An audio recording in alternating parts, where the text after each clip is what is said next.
Hello and welcome to the fifth module for the Business Ethics online class. My apologies for the delay in submitting or getting this lecture recorded.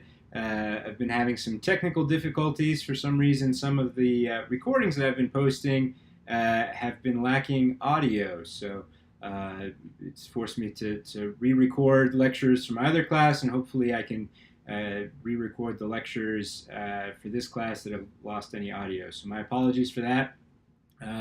I've pushed back the quiz for this module for until tonight, so Friday, April 12th. If you guys still need some more time for this quiz, please let me know, and we can make some adjustments to that. But I'd like for us to try and keep on schedule as much as possible. But I understand that the technical difficulties on my end may cause some particular problems for y'all, and I don't want you to be punished for that. So again, if there are any problems getting to this week's or this module's quiz, please let me know, and we can work something out. As I just mentioned, there have been some audio problems with lecture recordings, so going back through and checking the lectures. Although, one thing that would have been helpful is folks had let me know maybe a little bit earlier that there were some audio problems. So let's continue to work together. It's a team effort here, and hopefully we can avoid some of these problems in the future. Also wanted to let you guys know that I've decided to cut the debates from this class. Was a bit conflicted about that, but it just doesn't seem like that's something that's going to be reasonable to expect from y'all or from me to be able to get that set up in time. Trying to set it up on an online format just seemed like it was far more work than it was worth for everyone. So. The debates have been cut. So if you guys want to take a look on the syllabus on As You Learn to see how the assignments break down. Ultimately, I think this is going to be better for y'all. But the one thing to keep in mind is the individual case analysis is still going to be due. Exam 1 grades have been posted. For the most part, I was quite pleased with the responses. Definitely, y'all are definitely thinking through a lot of these interesting things, and had some interesting ideas, some things that I had never thought of before. So that's always something that's enjoyable to see. I would say though, it's important to write complete and full answers. So when you only write 2 or 3 words as kind of a bullet. It's really hard for me to understand if you understand the content, if you're just saying some words, and I have to make a number of assumptions in order to assess if you do or don't understand what you're saying. So it's very important, not only in this class, but I think in any written document that you produce, to make sure that you write full answers or full thoughts and don't leave the interpretation up to your reader. Most of the points that were lost on the exam were not due to incorrect answers, but to incomplete answers, and that was a number of you made that mistake repeatedly throughout the exam. So hopefully that's something that we can avoid for the next exam. But by and large, I was quite pleased with the exam. Some of you did quite well on the exam. And then some of you struggled a little bit, but again, most of the struggle was largely due to incompleteness of answers, which I think is something that can be avoided moving forward. Also, want to remind you guys about the current events. So this semester, as we started off a little bit off kilter, and that's kind of continued throughout the semester. So what I've decided to do for the current events is the expectation is for you to have your write-ups and your videos submitted by the last day of class. So if you have your write-up and your recording, either an audio recording or a video recording, at least by the last day of class, I'll count it as being on time. But unfortunately, because of the kind of push to get all the grades in at the end of the semester. If I don't have them in by the last day of class, I will have to count it as a 0. So those are easy points for you guys to get. Just pick a current event and share some of your thoughts about it. So the assignments left for class, we're really coming to the end here. We've got 3 more quizzes, or I guess 4 more quizzes left, 7, 8, 9, and 10. There's exam 2, which will be very, very similar, almost the identical format to the first exam that you guys just took, so there won't be any surprises there. And the individual case analysis, and hopefully in the next couple of days here, I'll get the instructions posted for that, and I'll also provide you guys an example of a case analysis so you guys can kind of see what I'm looking for with that. But we're really coming to the end here, and so hopefully we can finish up strong. So for today's class, we're going to be talking about givers and takers. Adam Grant, I've mentioned him a number of times this semester, and he, for me, is one of the real thought leaders in management theory and thinking about strategy. And I particularly have enjoyed his thoughts on giving and taking, so I wanted to give you guys a little bit more on that. But I also wanted to use it to talk about an idea of the prisoner's dilemma and some of the ideas behind the prisoner's dilemma. It's a concept that's often discussed in economics classes, behavioral economics, and so we'll talk a little bit about that and talk about the peasant's dilemma, which is an alternative view of the prisoner's dilemma. And then we'll talk a little bit about Adam Grant's guidelines for being a giver. Then we're going to switch and talk about deception and the truth about honesty. Dan Ariely is another big thought leader, not only in management, but kind of one of the guys that's really brought behavioral economics to the mainstream. And he's a fantastic scientist and really a brilliant individual, and he has some interesting ideas that you guys watched the video about on why we all cheat a little bit, so we'll talk a little bit about that, and then we'll talk about Elizabeth Holmes, which for me really has been one of the most fascinating business ethics stories maybe of the last decade, and probably since the Enron case. And I think what's interesting about it is that it raises some new questions that we'll talk a little bit about, and then we'll talk about monopolies in the modern digital economy, and so we'll talk a little bit about monopolies and what they are, and then how this applies to digital platforms and the effects, the network effects, and so there's some interesting ideas to think about as it relates to business ethics. Particularly with more and more business happening on digital platforms. So let's talk about the prisoner's dilemma. And so this may be something that you guys covered in some of your economics classes. But the idea behind the prisoner's dilemma is, there's 2 individuals who are arrested for a crime. And each individual is brought into the interrogation room, and they're told by the police that if you confess to the crime, and your the other person also confesses, you'll both get 5 years prison term. If you confess to the crime, but the other person doesn't confess, you'll go out free, and your partner in crime will get 20 years in jail. So, and then vice versa. So the idea is that if both of you remain silent, you only get 1 year in jail. If both of you confess to the crime, you get 5 years in jail. But if you remain silent and your partner confesses, you get 20 years in jail, and your partner goes free. And so the idea is, what are you going to do?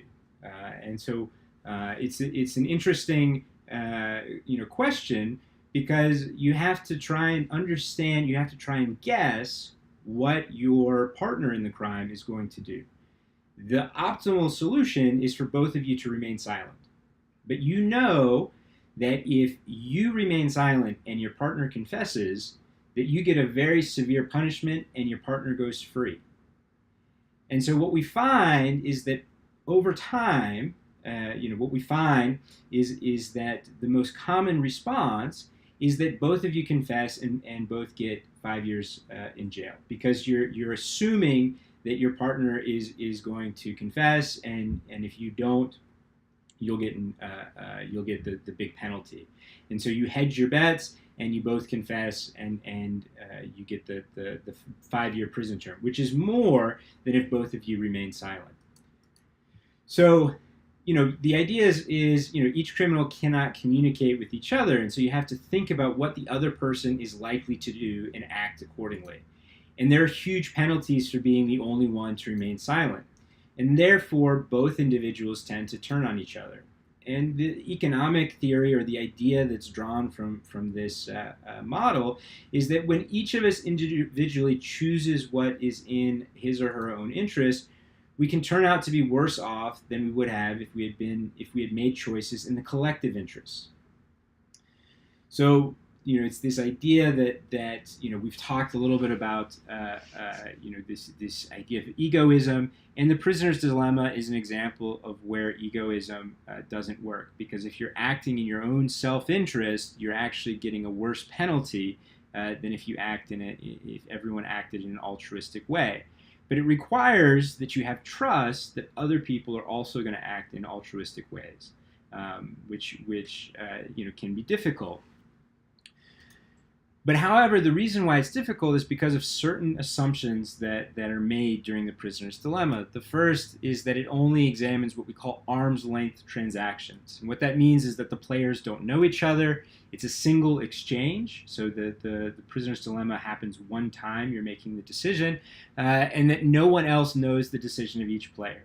And so essentially, there's no reputation effects. So I can act as a bad actor, and I won't get a bad reputation. But in real life, there are very few transactions that meet these conditions. That very rarely do we engage in any sort of transaction or any sort of exchange with another individual in which it's a one-off transaction. Most of the time, there are repeated transactions, and other people will know what I've done, and so I'll get either a good or a bad reputation. So and there's a few reasons why there's very few arm's length transactions or one-off transactions. One is in order to transact, that there are costs associated with finding a partner to transact with. You have to find the right individual. You have to set up the terms of the agreement, and so all of these costs lead to a situation in which you're going to repeat transactions with the same individual. So search costs and information costs, bargaining costs, and policing and enforcement costs. And then there's also the effect of reputation. And this is particularly true in the modern economy, where we all have large digital footprints and mass communications. And so if I cheat someone, that person that I've cheated is going to be very likely, or have a number of different platforms in which they can share that they've been cheated. So we can think about platforms like Yelp. We can think about Google reviews and Amazon reviews. And so if I'm a seller on Amazon, I may be able to cheat one customer, but that customer is going to write a nasty review on Amazon, and that information is viewed and seen by other individuals. And so these reputation costs can become quite high, and be quite distributed quite quickly, more quickly now than they ever have before. And so in business, the idea of being a good actor is becoming more and more important. And so interestingly, what the economists have found in these, instead of the prisoner's dilemma where it's a one-off transaction, some economists called it the peasant's dilemma, when we look at repeated transactions or transactions in which there are reputation effects that accrue. What we see is not the suboptimal both confess, but we see a tit for tat type pattern that emerges. And the tit for tat is basically that an individual starts with cooperation and then repeats the opponent's last move. So in round one, the tit for tat opponent starts with cooperate, the opponent cooperates, and then in round three, if the opponent defects, then in round four, the tit for tat person defects, the opponent then responds and defects. And then the opponent sees that defecting or acting selfishly is a zero-sum game, and so they return to cooperation. And so it's an interesting way of thinking about giving as a winning strategy. And so this is the kind of the theory or the theoretical understanding of why being altruistic or why being a giving person rather than selfish is in the best interest of businesses. And so some of the ideas that have emerged around this are that if you're a giver, it increases the likelihood of repeat transactions. So if you have trusting trading partners, you're likely to reciprocate that trust. It also reduces the transaction costs with new stakeholders. So if you have a good reputation, then people are going to be more likely to identify you as a good individual to transact with. So search costs go down, the bargaining costs go down because you assume that both individuals have their best interests in mind. So there's benefits in that way, and it also builds up what we call stocks of goodwill. And this is an interesting idea. So when something goes wrong, who do we blame? So if we take the BP Horizon oil spill as an example. So it's a very complex situation with the Deepwater Horizon oil spill. There's a lot of things that could explain why the Deepwater Horizon oil rig failed. Some of those failures are just completely random and what we might call acts of God, but some of them may have been negligence on the actors involved. And so how we determine whether or not British Petroleum and Halliburton whether they acted with negligence or if it was an accident that could have happened to anyone, is largely attributed to what we call goodwill. So how I feel about those companies. And so if I feel that British Petroleum is a good company, I'm more likely to assume that the reason that the Deepwater Horizon spill failed was because of random error or it was an accident. But if I don't trust British Petroleum, if I think they're a bad company, if I think that they have a history of doing bad things, then when something goes wrong, I'm more likely to attribute blame to them for what may have been a complete accident. And so these stocks of goodwill have been found to be quite important for companies to have, so that when something does go wrong, that they're given the benefit of the doubt for something going wrong. And I'm sure many of you have experienced this in your own lives. If there's a restaurant that you don't particularly like, you've gotten bad service from them in the past, and they get your order wrong, you're more likely to blame the restaurant for getting your order wrong. Whereas if there's a restaurant that you like, you're friends with some of the staff there, and they get your order wrong, you're more likely to attribute that to an accident. And so again, companies, it's important for them to have these stocks of goodwill, and one of the ways that they build these stocks of goodwill is by being a giving character. But being giving not only attracts customers, it also attracts new stakeholders. So there's this very interesting phenomenon that human beings tend to like to affiliate themselves with good and nice people. There's this super interesting thing that I've noticed, that we really like to tell stories about businesses that do good things. But we also really like to tell stories when we were cheated, wronged, or sold a bill of goods.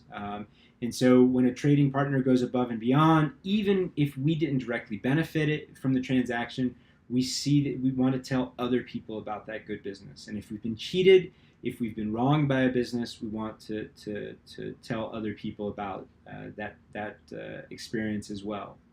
And so again, there's a lot of reasons for why being a so-called good business, or being a giving business, is in the best interest of the firm itself. But there are some very interesting limits to giving as a strategy. And so one of the things is that the giving has to be honest and sincere. So human beings are amazingly good at knowing when we are being taken for a ride. And so this idea of enlightened self-interest is really actually limited in practice. So if I'm going to be a giving person, but my motives for giving are so that I can get something out of it, it's very unlikely that that sort of giving is going to come across as honest and authentic, and that's going to be sensed and experienced by the trading partner.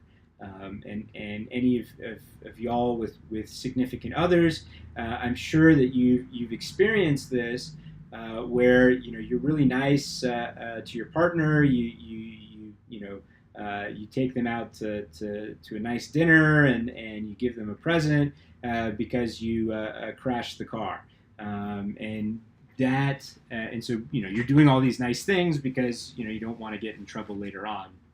And I'm sure that any of you that have had a related or somewhat similar experience have known that it doesn't work out. And again, it's this amazing instinct that human beings have, that we can tell when we're being taken for a ride. It's one of the few situations in which biases continue to outperform kind of the rational observations. So again, the economists like to talk about this enlightened self-interest and acting in that being altruistic is good because of the enlightened self-interest, and so that's how we should act. We should be good to other people because it benefits us in the end. But what's really interesting is that in practice, that doesn't seem to work out. That in order for the benefits of being a giver to accrue, they have to be honest and authentic. The other problem with this giving strategy is that not all transactions occur in a network. There are many transactions that occur at arm's length, these one-off transactions. And so in those situations, there is some serious questions about whether or not acting altruistically or in a giving way is the optimal strategy. And the more kind of rationalized or objective the decision-making context is in, the less likely it is that being a giver is going to have any benefits. The more social and the more human interaction that you're going to have, the more likely that being giving has real benefits. And so understanding the context in which you're making the decisions can be quite important. And this kind of gets to some of the things that Adam Grant talks about in his book, that if you're always a giver in the wrong context, you end up being taken advantage of. And so that's this next idea, that giving at the wrong time to the wrong people can be detrimental. And so the interesting thing, one of the interesting findings that Adam Grant has, is that at the top of organizations, at the most successful individuals tend to be givers, but there's also a disproportionate of givers at the bottom, these doormats, or the people whose generosity is repeatedly taken advantage of by takers. And in the article, Grant talked a bit about these folks as being self-sacrificing givers, folks that give in such a way that they end up being taken advantage of, that those folks really struggle. So in order to kind of think through how we can promote giving in organizations, Adam Grant gives a number of guidelines, or 3 specific guidelines that he suggests that firms can take in order to help its employees be better givers. And the first one is this overcoming timidity by becoming an agent. And what he means by this is that givers, by their very nature, tend to struggle to advocate for themselves. That by nature of being a giver, that they tend to feel guilty about asking for something. And so what Adam Grant suggests in these situations is to help employees understand that by asking for something for themselves, that they're actually benefiting other people. So he has the example in the article of the young woman who's asking for a better job or for I think it was a raise, and so she struggled asking for something for herself. And so Adams Grant's suggestion was, well, think about how this better job will benefit your family. Think about how this will give you more resources to take care of your family. And that by thinking about the situation in terms of how it benefits other people, that gives folks the strength to be more assertive in their asking. So it's this interesting idea of not by asking for yourself, by thinking about how taking care of yourself is going to help other people. And so there are all sorts of ways in which we can think about this in an interesting way in business.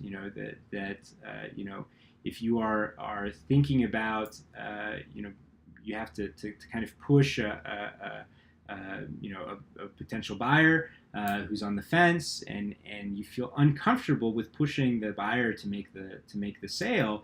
Thinking about the employees at the company that depend on you to make this sale, and that kind of turns this idea of being a giver a bit on its head, and so this idea of being tough is consistent with the self-image of the giver. That when you're acting, when these selfish acts, when you understand how these selfish acts benefits others because other people depend on you, that it gives you the freedom to be a bit more assertive in a way that's consistent with the giver. Another important rule that Adam Grant gives is this idea of setting limits on availability. So he argues that the road to being a doormat is to accommodating every request. And so one suggestion that he gives, or the way to overcome this threat or this risk, is by setting clear boundaries.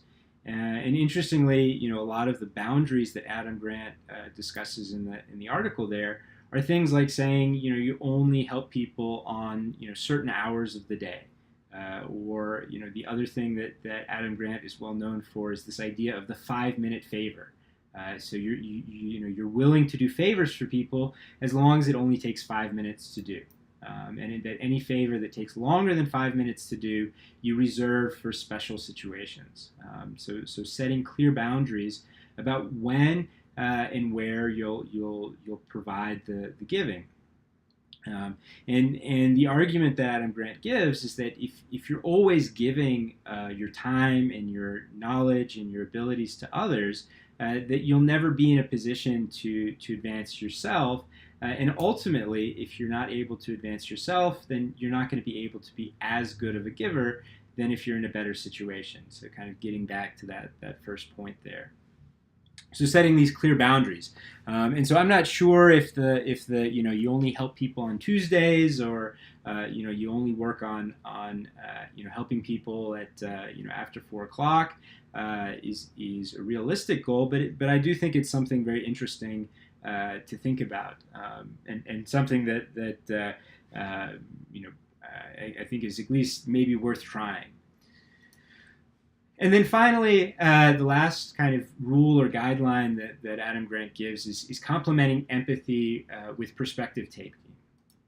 And this is a reading that I've included in this class in other semesters that I didn't include this year for this class. But it's this idea that being empathetic is actually problematic. That because when you're empathetic, you feel what other people are feeling, and you feel their pain, you feel their suffering, and because you physically feel their suffering, you want to do something to alleviate that. And oftentimes, that's not the best response, in part because you're taking on a lot of pain and you're taking on a lot of suffering. And what is really needed is taking perspective. So it's this idea of understanding the situation that others are in rather than feeling what they're feeling. And this is anyone that has had that has children I'm sure can understand this in that it's very easy to feel the pain of your loved ones, and it's very easy to feel the pain that your children feel. And so when you feel that pain, you're likely to respond in a way to redress that pain. And that may not always be the best solution for your children long term or in general. So if there is a teacher at school that gives your kid a bad grade, you feel angry about that, and because you have some authority, some agency, you might go to the school and chew out the teacher, and that's probably not going to lead to a better situation for your kid. Whereas what can be really helpful is understanding the pain that they're feeling, and then using that understanding, as this is an important thing. This is something that we need to figure out a solution to, and so let's figure out a way through this. And so that's the idea behind taking perspective rather than empathizing.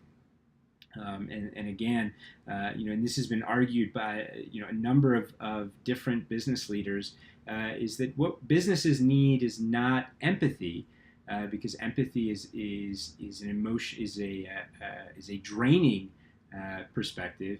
But what we need is compassion, or what we need is understanding.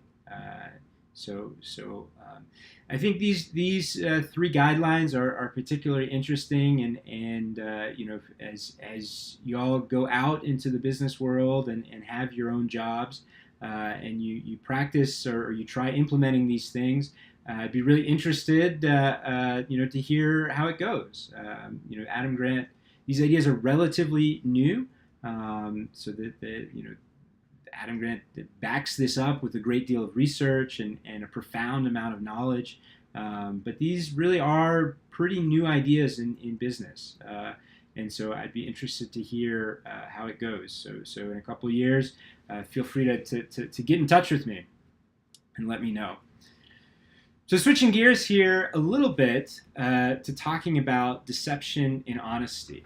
And for me, this is always a very interesting thing to think about, because being honest and truthful is on almost every code of ethics.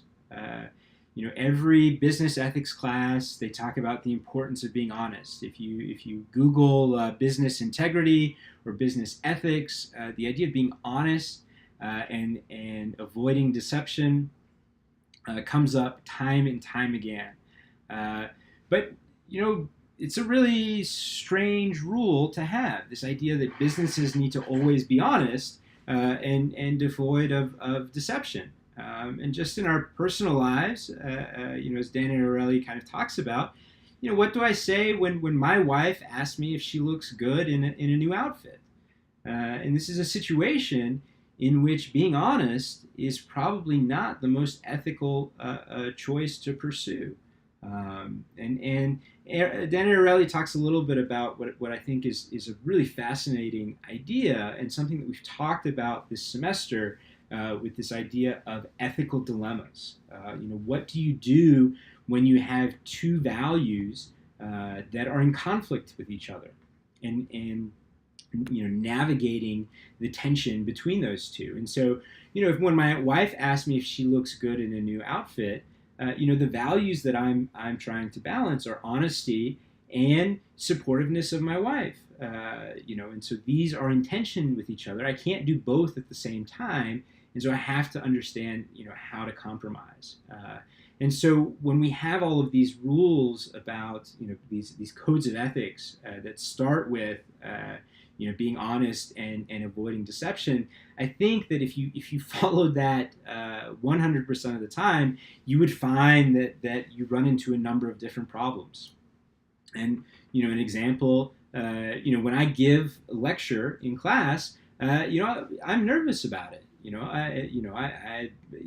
There's some self-consciousness and some fears about me and myself. And so if I act more confident in giving these lectures than I really am I deceiving? Am I being deceptive? I don't think so, because if I acted as nervous as I really feel, I think you would get a lower quality product than you're already getting. So there's actually the morally right thing to do is to be deceptive in this situation. The morally right thing to do is to act more confident that I really am, even if that is a form of deception. Another example that we can think about is, should a company tell a potential customer all the mistakes and missteps that they made in developing a new product? And I don't think that that's particularly helpful. I think that one of the interesting things that we know, because the human brain has a bias towards negativity, that our brain more easily picks up negative information than it does positive information. And so if we tell a potential customer about all the problems with the product, they're going to focus on those negative features or those negative aspects of the product or service rather than paying attention to the positive things. And they may end up missing out on what really is a value creation opportunity for them. If they hadn't known those bad things, that they would enjoy the product more than if you told them about the bad things. And there's also this interesting idea that there is a relationship between lying and creativity. The empirical research would suggest that individuals that are highly creative tend to lie more easily than folks that are less creative. And this gets to this idea that if you're highly creative, that you see new ways of getting to a solution. You see different ways or different paths than everyone else, and it allows you to generally to think about rules that make sense or don't make sense, and breaking rules. So ultimately, there's this really interesting idea, and I think it's somewhat ironic to be talking about this in a business ethics class. But I think one of the important things for us, if we're going to have an honest conversation about business ethics and what we should expect businesses to do, we need to be more nuanced. We need to be more, balanced in our understanding, and these kind of rigid, these are the rules that you need to do, and you can't ever break them, fails to capture what actually happens in reality. I think in a business ethics class, it's interesting to share that ignorance is bliss. That sometimes not sharing, not being completely honest is the right thing to do, because it makes other people happy. This idea that life is a stage, and we do put on different personas in different contexts. So the way that I act with my children is not going to be the way that I act, in a business meeting. Does that mean that I'm being deceptive in either one of those situations? No, it's recognizing that there are different, personas and different, values that we bring to different situations, and that inconsistency is not an example of inauthenticity.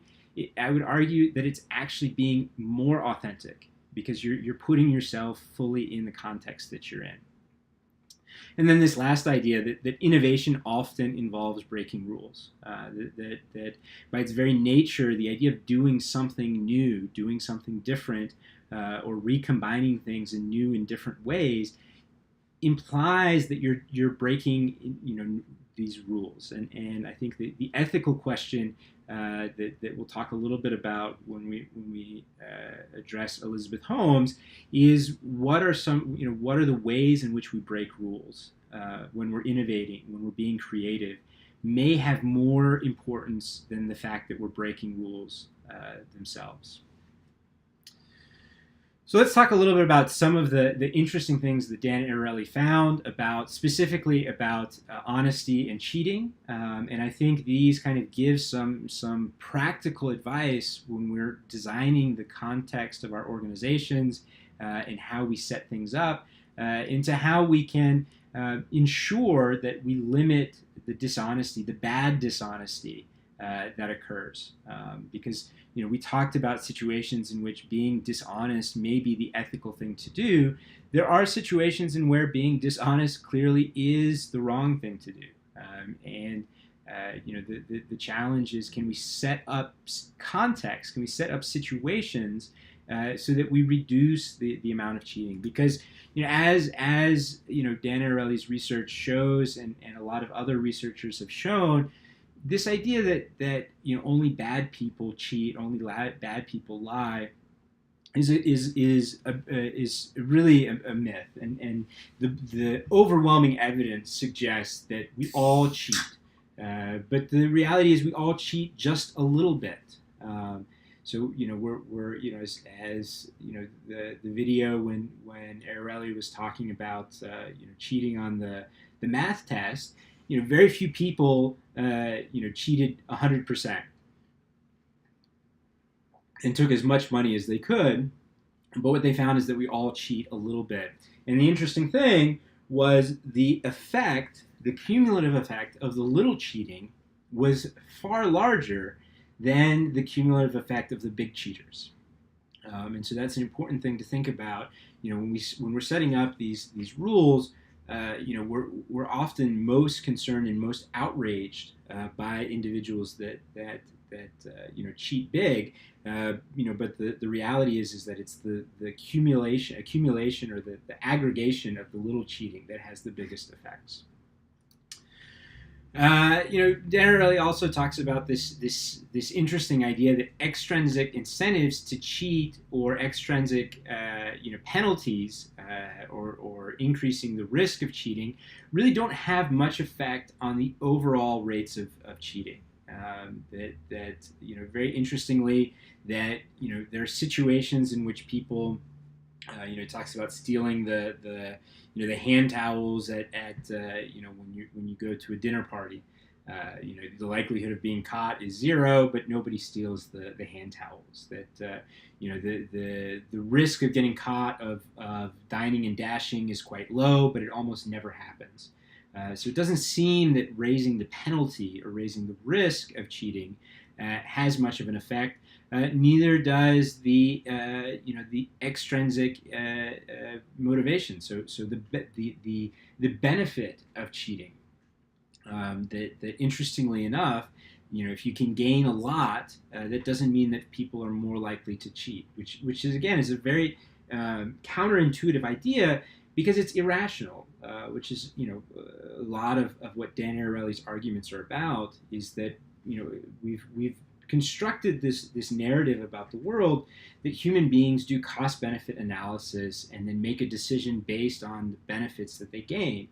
And what Ariely is showing is that that's not really how human beings act. That there are other motivating factors, tradition, psychology, cognitive brain development, that lead to these kind of non-rational decision-making that human beings do. And it's important to recognize that when we're thinking about how we set these systems up.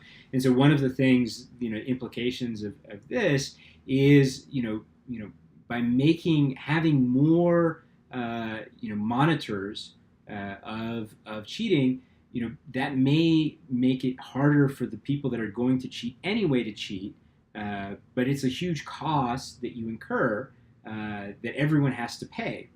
So let's think about this. Cheating on the standardized tests for the college admissions.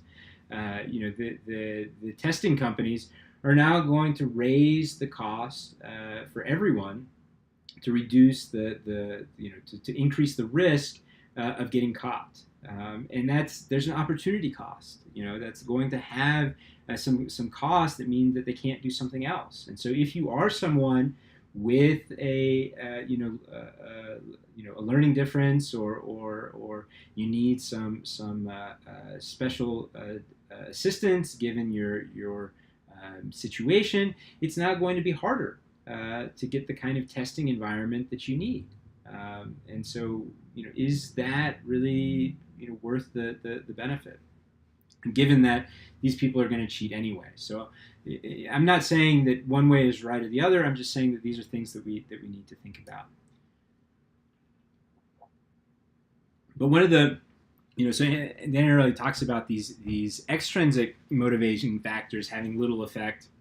What's interesting is that internal incentives or internal conflicts of interest can lead us to make some very interesting decisions and lead us very quickly to lying and cheating. So he talks about the example of the doctor, because of his motivation to publish the academic journal article, that he was quite pushy and quite mean to Dan Ariely. So these internal conflicts of interest, can incentivize us to cheat in even the most honest of people, in some pretty interesting ways. And so part of the tools that Dan Ariely talks about are things that help us reduce those conflicts of interest, that help us align ourselves more with the being honest and less with being dishonest. And so reducing these conflicts of interest. And some of these include things like the more abstracted the context, the more likely we are to cheat. So in very abstract contexts, it's very easy to rationalize the cheating. It's very easy for us to come up with an explanation or a narrative that makes sense for us to cheat. And the cost of cheating, in terms of our own identity, is farther away because it's abstracted. And so this, Dan Ariely talks a fair amount in the video and in many other places, and a lot of folks have talked about this. That one of the things that's very interesting when we think about the amount of fraud and deception and cheating that occurs on Wall Street, one of the explanations for this is that these folks at Goldman Sachs are not dealing directly with the people who their decisions affect. They're seeing numbers on a screen, and it's very easy to kind of justify unethical behavior when you're not seeing the numbers when you're just seeing the numbers on the screen and you're not seeing how your decisions affect people. So Adam Grant has an interesting experiment in the reverse direction that shows how connecting with people whose your decisions affect can lead to more virtuous behavior. And so he did some research at a call center where what happened is he brought these call center folks together, and he gave them an opportunity to interact in person with the people whom they're helping. So I think it was an insurance claims call center.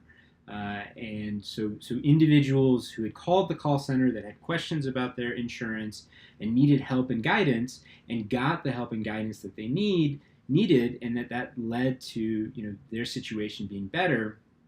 He brought those folks in to talk with the folks at the employees at the call center, and what he found was that when people saw the positive effects of their work, that increased their motivation substantially. That those people at the call center, because they physically and in person saw the benefits of what they were doing, that they worked harder, they worked more efficiently, so there's an interesting thing for us to think about in how we design our companies. Is that very often the very people who benefit from the work of employees at the company, they never interact with each other. And so Adam Grant's suggestion based on that experience was really quite simple, in that letting employees see firsthand how their work benefits people, how their work has a positive outcome can be quite meaningful, and vice versa. Making sure that individuals who are making decisions that can have significant negative effects on folks, making sure that they connect with the people whose lives their decisions are going to have a direct effect on, may lead to more ethical decision making. The other interesting idea that I think is somewhat intuitive when we think about it, but perhaps less so in the abstract, is the more tired we are, the more willpower that we've had to use up into a certain point, the more likely we are to cheat. And so, if we put individuals in a situation in which they're constantly tempted to cheat, over a long period of time, that eventually they will become what we call emotionally exhausted. Their ability to manage and control those emotions becomes depleted. And so they're likely to cheat in those situations. And so, we often call this idea burnout, is a way that it's described. And we see this, in all sorts of situations. And so, the important thing, or the idea here for managers, is to pay attention to that. To pay attention to this, what we're asking our employees to do day in and day out, and make sure to schedule in breaks. Make sure to create situations in which individuals can recuperate and rebuild the stock of goodwill, or willpower. Again, it's not, what's amazing is that individuals in a one-off situation can have extreme levels of willpower, but if we ask them to do that time and time again, there reaches a breaking point at which they're more likely to cheat. Also, in a kind of related way, is that we're more likely to cheat when we believe that the world owes us. And so this is an interesting thing for managers to think about, and that if you treat your employees poorly, that you can expect that they're going to cheat you somehow. And so there's some interesting work on what we call what's called in the literature counterproductive workforce behavior. So it's things like stealing from the company. It's things like stealing little things. Stealing notebooks or pencils. Engaging in deceptive travel reimbursement, these sorts of things, so the interesting thing is, one of the strategies that firms use in order to reduce these counter workplace behaviors is by making employees do more work so that they can be monitored and held accountable. And so it's this interesting idea that if I have to fill out many forms to get reimbursed for my travel so recently I attended a conference representing the university, and so my travel was is being reimbursed by the university. But one of the odd things is the amount that I was authorized to be reimbursed for by the department was less than the total cost of the trip. So the university gave me $500, and the trip actually cost me $800. And so, what we decided to do was get reimbursed for the $500. And I would as an individual have to pay the $800, the $300 difference. And I was fine with that. I enjoyed the conference and was happy to go, and so I felt okay. But then the travel office came back and said that we had overestimated, how much, I was supposed to be reimbursed for, because the conference gave me lunch on both days, and we had put that I would be reimbursed for lunch for 2 days. And since the conference included lunch, I shouldn't be reimbursed for it. And so it was a total of $12 that the university said that they were not going to pay me. So instead of getting $500, they were going to give me $488. Now, the amount that I'd been authorized was $500. I'm already eating some of this, and then you come back and say that I'm trying to steal from the university, and so this creates an unfair situation where I feel that I've been cheated by the very system that's been put in place to make sure that cheating doesn't occur. And so next go around, because I feel like I've been cheated by the system, I'm more likely to think about ways that I can cheat. And so it's this interesting, I don't know if it's a paradox or irony, but by implementing policies and procedures to reduce cheating, we increase the likelihood that cheating is going to occur. And so it's something I think that is very interesting to think about. If we assume that individuals are rational in their behavior, that doesn't make sense. But if we take into account that human beings are irrational and that when we've been wronged, we want to create some sort of justice, even if that feeling of being wronged is incomplete, that we create situations in which cheating is more likely to occur. So it's an interesting idea to think about. And then the other thing that Adam Grant talks about is the more people around us that cheat, the more we cheat. And so this is an interesting idea when we think about the idea of punishing a bad apple when in fact it's the whole barrel that's rotten.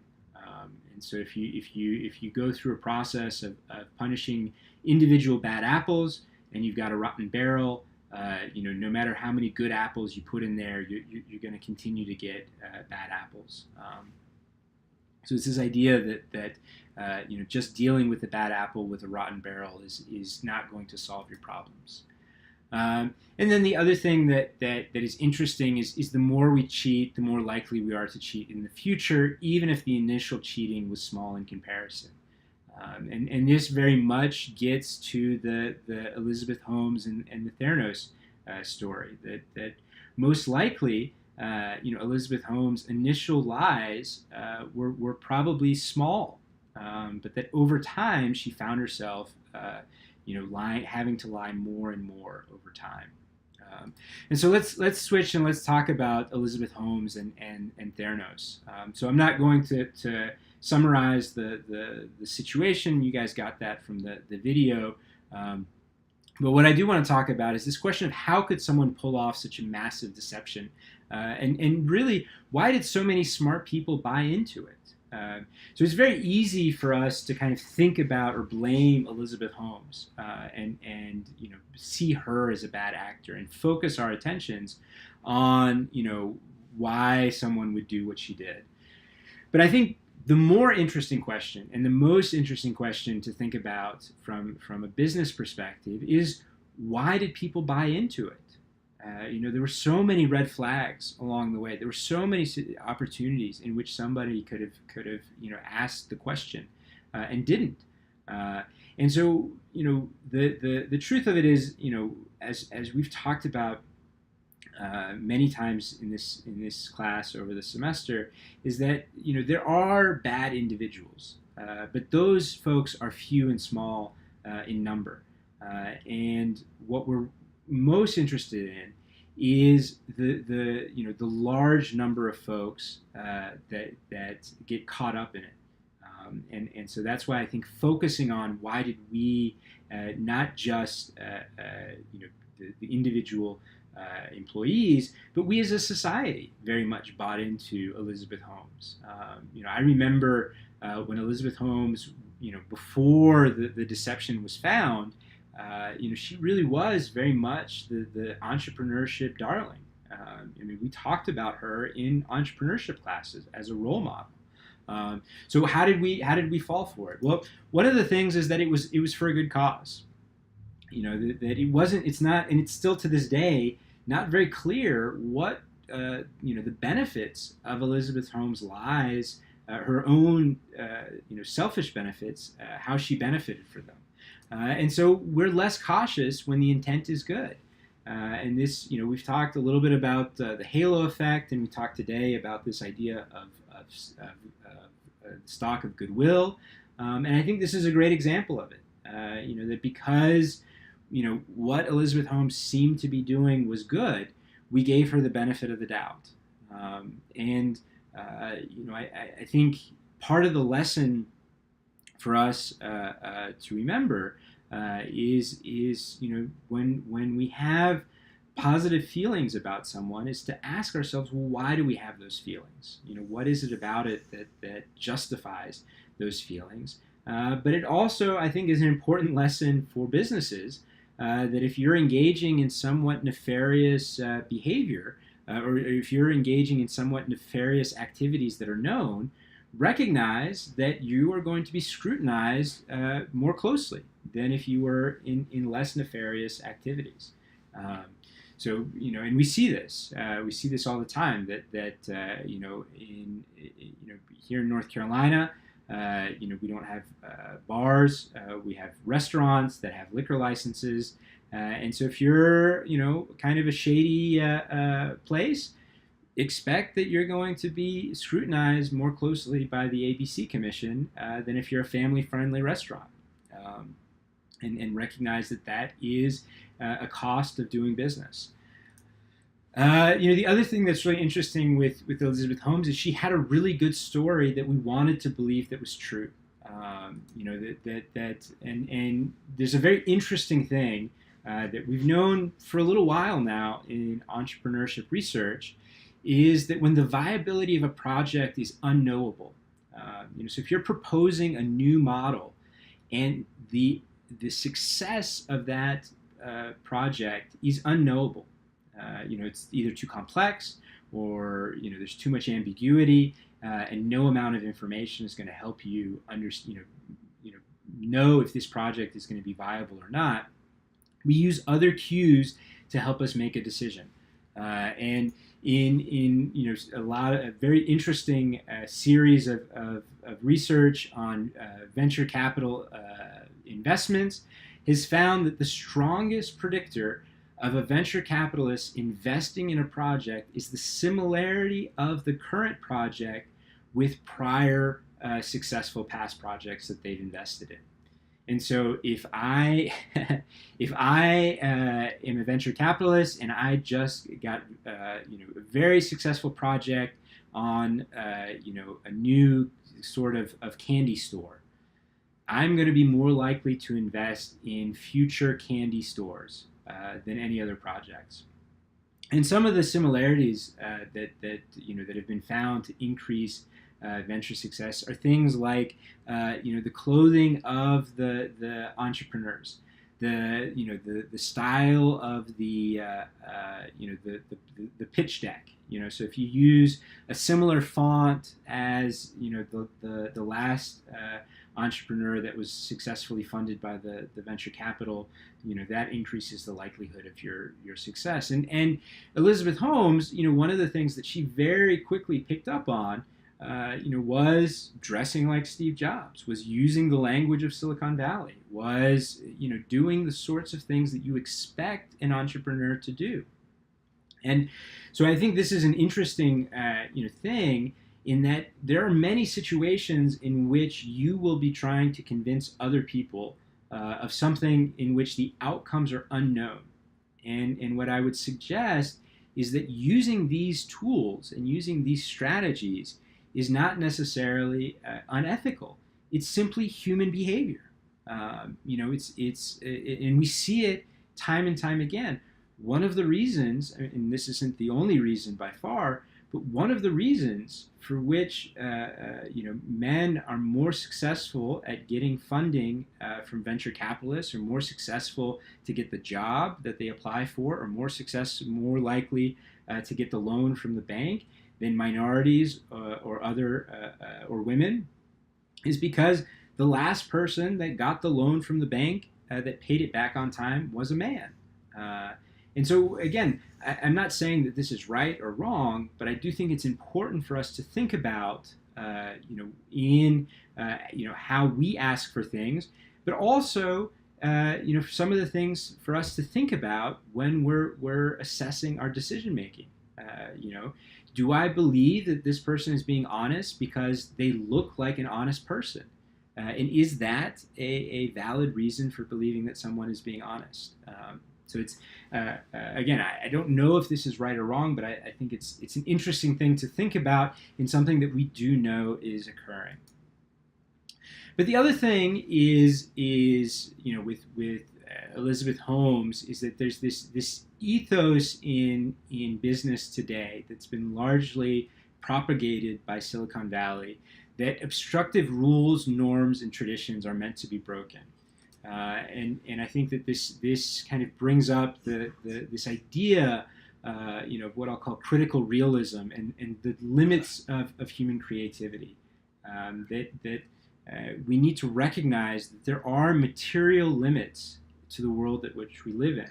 And this idea of if you can dream it, anything is possible, that doing so in certain situations can be quite dangerous. And so, not to be overly pessimistic, but I also think we also need to recognize the limits of optimism. And I think that this gets to a wider topic that I spend a lot of time thinking about. So, as I've shared with you all in the past, my research is on rural entrepreneurship, and so one of the issues that I face in kind of my work, or legitimizing my work, is that folks say that high-tech entrepreneurship is unlikely to occur in rural places. And I respond by saying that yeah, high-tech is important, but it's not the only thing. And I would suggest that in management and in business schools, but in society writ large, we have this misplaced importance or fetishization with high-tech. And so part of this is putting into context high-tech. High-tech is only 12% of U.S. employment. So it dominates the cover of business magazines. It dominates the conversation of business classes. But and it's not that it's an unimportant part of our economy, but it's only a part of our economy and a relatively small part of our economy. So it's only 12%. High-tech jobs comprise only 12% of U.S. employment, and half of that is in manufacturing. So that means that really only 6% of U.S. workers are involved in kind of what we would consider Silicon Valley high-tech, which again is an incredibly small percentage of the overall population. The other argument is that the biggest problems that we're facing in a post-industrialist society are not technological. And so if one of the arguments for doing business education is that businesses are a way in which we can solve difficult problems, then we need to recognize that technology is probably not going to be the solution. If we think about the opioid epidemic, the declining population in industrialized countries, the over-financialization of the economy, income inequality, these are all things that I would argue are exacerbated by technology. And so the solutions for future entrepreneurs to solve these problems are probably not going to be technological. And even in industries that are traditionally dominated by technology, what we find is that some of the biggest opportunities are in fact not technological. And two quick examples of this are general health and mental health. So mental health, the kind of dominant area of research in mental health has been in medication. So researching medication, to deal with mental health issues. And the interesting thing is that it's not to say that medication isn't helpful for some people, but by and large, medication for depression and anxiety, and they really have not had the level of success that you would expect given the amount of research dollars and time and energy and effort that's been spent on medication. By contrast, mindfulness, meditation, and what we can call, they call it, cognitive behavioral therapy, which are all traditions that very much draw from Buddhism and Hinduism, so things that are thousands of years old, have had incredibly positive effects on dealing with and remedying some of the problems with mental health. And so it's this very interesting idea that what we really need in mental health is not new technology, but a reinfusion and a reinterpretation of ancient ideas. Uh, so the technology fix is probably not going to be the solution, but things that we have known for literally thousands of years, have had the most meaningful impact and largest effect sizes on addressing some of these problems. Similarly, with physical health, so there's this idea that if you get sick, you don't want to go to a country hospital. You want to go to a big city hospital, because if you go to a country hospital, you're more likely to get worse coming out than you were going in. And I think for certain situations and certain medical conditions, that still very much holds true. But for general health, what we're finding is that may not be true. That because we've become so mechanistic, because we've become so hyper rational in how we treat illnesses, we've neglected to consider the whole person. And so some of the things that we're learning about, looking at treatment, is that folks that are treated in rural hospitals tend to, have doctors that know them. They tend to have nurses and other health professionals that treat them as human beings rather than illnesses. And all of those things lead to greater health outcomes. So it's this interesting thing where, again, things that we've known about since the beginning of time, the medical effectiveness of a hug compared to a new technology is quite dramatic. And so, what I would encourage you guys to think about, is not this techno-driven orientation to problem solving. And that's not to say technology isn't a wonderful thing, but it's not the only thing. And then the other problem, or the other argument that I have with this technology focus, and maybe an explanation for why Elizabeth Holmes was able to cause the problems for as long as we did, is this fetishization with disruption. That everything is now about disrupting. If you go to any incubator or entrepreneurship class or entrepreneurship club, it seems that we want to disrupt everything. But I would suggest that if we disrupt everything, we're not going to have anything left. Social order, human conditions, tradition, and values, these are things in which I highly question the benefits of disrupting. And that's not to say that things don't need to change. There are lots of things that need to change. There are lots of things that we do need to disrupt, and things that we need to rethink. But I also need, caution. What are we disrupting? And if the disruption is human connection, if the disruption is traditions and values, we need to do so very cautiously. The other thing that I would end this part of the lecture on is this idea that innovation doesn't always have to be about destruction. It can also be about connecting and finding new uses for old things. So one of the research projects that I'm involved in is looking at innovation in bluegrass music. So you look at a musician, like Doc Watson from up here in the high country. Doc Watson is considered one of the most innovative bluegrass musicians, or mountain string musicians in the modern era. But one of the fascinating things about Doc Watson is that he's not, that if you listen to his music, it's very different than the music that came before him, but it makes you appreciate and connect with the music that came before him more rather than less. It doesn't invalidate. It doesn't make old music irrelevant.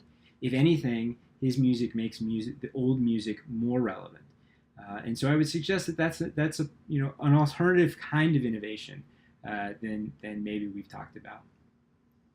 So we're about at the hour and 15-minute mark here. So just to keep these lectures a manageable size to upload, I'm going to end this part of the lecture and finish it up in part 2 to talk about monopolies and monopolies in the digital era.